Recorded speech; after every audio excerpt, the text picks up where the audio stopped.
Hello, आप सब देख रहे हैं सिविल नेक्सस। तो आज हम अपनी इस वीडियो में एसएससी जेईई 2015 के सिविल इंजीनियरिंग पेपर को डिस्कस करेंगे और हम उसमें से डिस्कस कर रहे हैं फ्लूइड मैकेनिक्स वाली सेक्शन को। तो जो सबसे पहला क्वेश्चन पूछा गया था फ्लूइड मैकेनिक्स सेक्शन में वो था Francis tube is, option A is reaction turbine, option B is an impulse turbine, option C is a tangential flow impulse turbine and the option D is an axial flow turbine. अब हमें पता है कि जो turbine होती हैं वो दो टाइप की हैं, एक रिएक्शन टरबाइन तो इम्पल्स टरबाइन। तो सबसे पहले है पेल्टन टरबाइन। तो जो पेल्टन टरबाइन है, पेल्टन टरबाइन हमारे पास आती है इम्पल्स टरबाइन।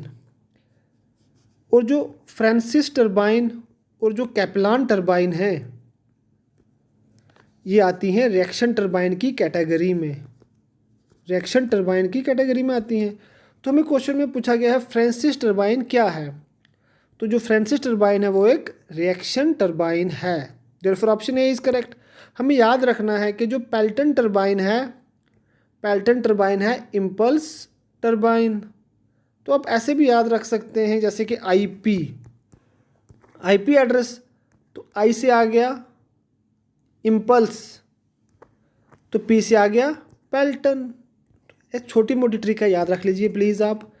तो जो पेल्टन टरबाइन है वो इम्पल्स टरबाइन, जो पेल्टन टरबाइन है वो इम्पल्स टरबाइन, और जो बाकी हैं फ्रांसिस टरबाइन एंड जो कैपलान टरबाइन हैं ये आ जाती हैं reaction turbine. Therefore according to this question option A is correct.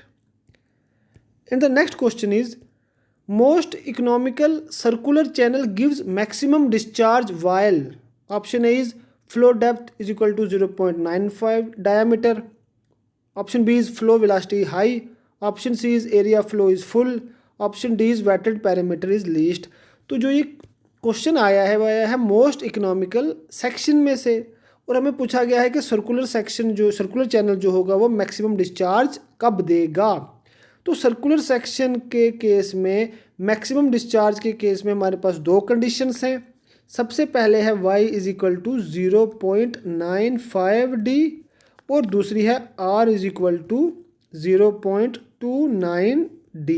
अब प्लीज़ ये याद कर लीजिए कि जो मैक्सिमम डिस्चार्ज के लिए in case of circular section जो कंडीशंस हैं वो ये हैं, where y is the depth of flow, d is the dia of circular channel and r is the hydraulic radius.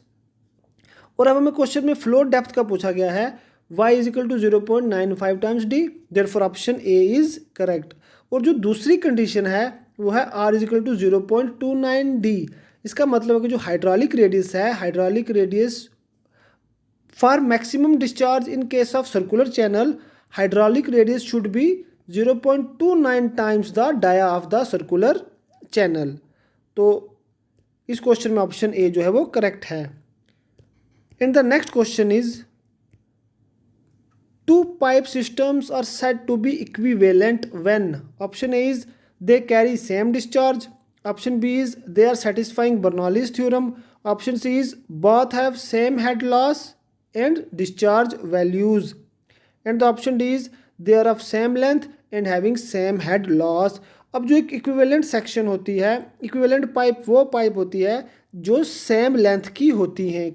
कोई भी दो पाइप्स को हम इक्विवेलेंट तभी बोलेंगे जब उनकी जो लेंथ होगी वो बिल्कुल सेम होगी और उनका जो हेड लॉस होगा वो भी सेम रहेगा। Therefore option D is correct. And the next question is the specific speed of a pump is defined as the speed of a unit of such a size that it discharges, option A is unit discharge at unit power, option C B is unit work at unit head loss, option C is unit discharge at unit head and the option D is unit volume at unit head। तो हमें यहाँ पर बताना है specific speed of a pump की definition. तो जो specific speed of pump होता है उसको हम डिनोट करते हैं NS से। तो इसके बराबर है N under root of Q upon H mano की पावर 3/4। तो आप प्लीज़ इसको नोट कर लीजिए। जो N है, N को बोलते हैं speed of rotation, speed of rotation, और जो Q है, Q को बोलते हैं discharge through pump, discharge through pump. अब जो स्पेसिफिक स्पीड है, स्पेसिफिक स्पीड की डेफिनेशन क्या आती है? Specific speed is defined as the speed of a geometrically similar pump which would deliver unit quantity against a unit head. तो जो unit discharge at a unit head वाला option है ये बिल्कुल ही करेक्ट है for specific speed of a pump. Therefore option C is correct.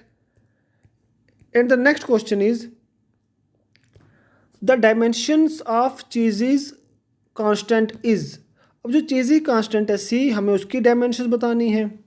सबसे पहले मैं बता दूं कि ये क्वेश्चन बहुत ज़्यादा इंपॉर्टेंट है, ये बहुत ही एग्जाम्स में पूछा गया है, तो हमें इसकी डायमेंशंस याद ही कर लेनी है। जो चीज़ कोएफिशिएंट की जो डायमेंशंस होंगी वो होंगी l की पावर 1/2 t की पावर -1।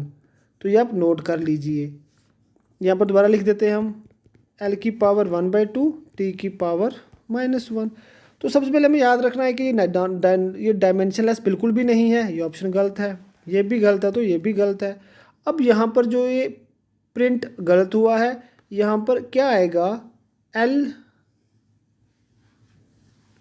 t की पावर -2, नहीं यहाँ पर ये l/t² है। जब ये l/t² को हम ऊपर ले जाएंगे तो आ जाएगा l t की पावर -2 की पावर 1/2। जब हम इसको सॉल्व करेंगे तो आ जाएगा l की पावर 1/2 t की power -1। Therefore option D is correct. And the next question is the velocity distribution for turbulent flow through circular pipes। अब हमें सर्कुलर पाइप्स में बताना है कि जो टर्बुलेंट फ्लो के केस में वेलोसिटी डिस्ट्रीब्यूशन क्या रहने वाली है। Option A is uniform, option B is linear, option C is parabolic and the option D is logarithmic. तो हमें याद रख लेना है कि टर्बुलेंट फ्लो के केस में जो वेलोसिटी डिस्ट्रीब्यूशन होगी सर्कुलर पाइप्स में वो होगी logarithmic. And in case of laminar flow, जब लेमिनर फ्लो की बात हम करेंगे, जो वेलोसिटी डिस्ट्रीब्यूशन होगी वो होगी पैराबोलिक। देयरफॉर अब हमें क्वेश्चन में टर्बुलेंट फ्लो का पूछा गया है, therefore option D is correct. And the next question is with increase in temperature the viscosity of air and water. अब हमें बताना है कि एयर और वाटर की विस्कोसिटी पे क्या असर पड़ता है टेम्परेचर को बढ़ाने के साथ।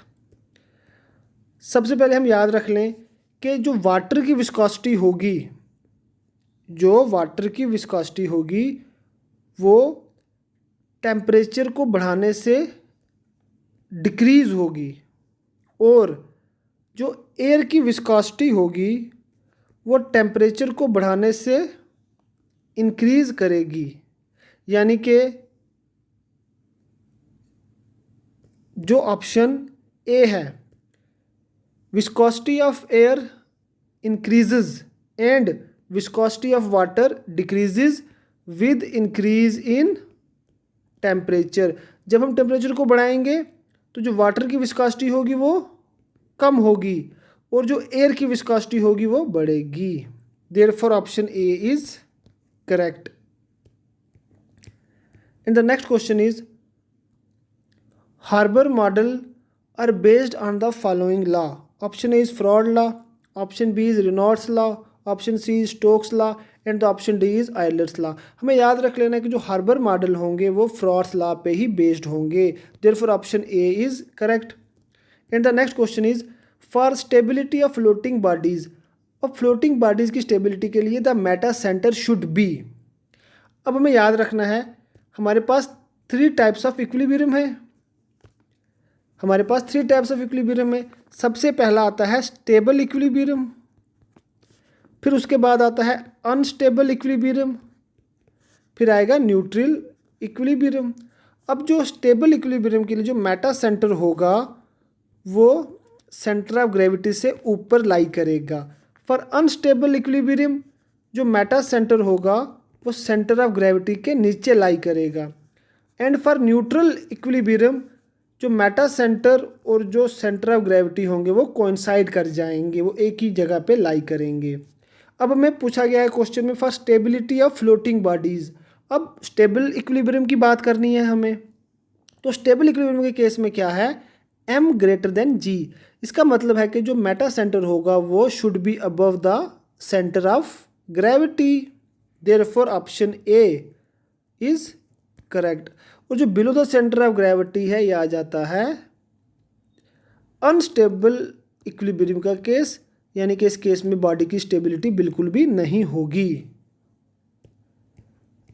And the next question is a vessel containing water of depth h is accelerated upward with an acceleration of g/2, the pressure at the bottom of the vessel। अब हमें प्रेशर निकालना है at the bottom of the vessel, तो ये होगा 3/2 gamma h, therefore option D is correct. तो दोस्तों ये थे कुछ ऐसे क्वेश्चंस जो कि एसएससी जेई 2015 की फ्लूइड मैकेनिक्स सेक्शन में पूछे गए थे। मैं उम्मीद करता हूं कि आपको ये समझ चले होंगे, और अगर आपको ये समझ चले हैं तो प्लीज़ इस वीडियो को लाइक कर दें, और इसी तरह की सिविल इंजीनियरिंग के रिलेटेड वीडियोस को देखने के लिए हमारे यूट्यूब चैनल सिविल नेक्सस को सब्सक्राइब भी कर दें।